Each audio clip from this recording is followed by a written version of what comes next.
चिकन mutton darling, Bihar के चिकन mutton darling, Jharkhand के दारू बियर हो।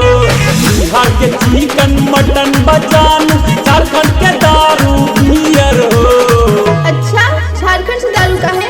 तोरा पता नहीं थे कि बिहार में दारू नहीं थे मिलत? और द तीर छापने वोट अगर लालटेन जीत हो गई तो बिहार में दारू मिली ना? तो कहीं बाहर से ला। कहाँ? अरे दार्जिलिंग में, अरे दार्जिलिंग में, अरे दार्जिलिंग में पार्टी मनाई हैप्पी न्यू ईयर हो।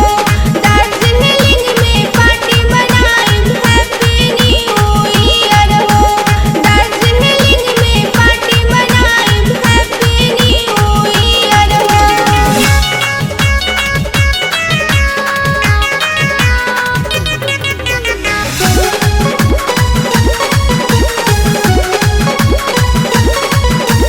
दू 2020 में मिलन न भइल, 21 में हम मिलबो। नाचब गाइब मस्ती करब, प्यार खूबे करबो। तोहरा पता बा हमरा दिल में का बीतत रहे? एक एक पल कैसे काटल तोहरा बिना हमर हो।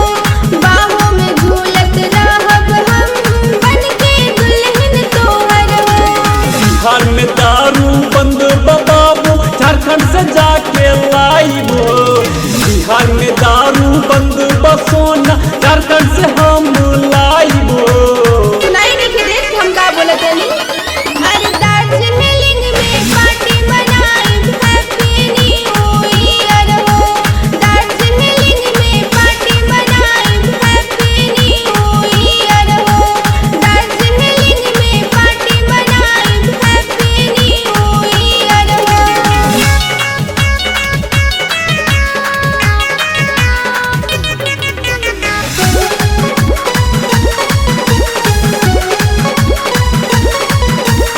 एगो बलकी झारखंड के, एगो बलकी बिहार के।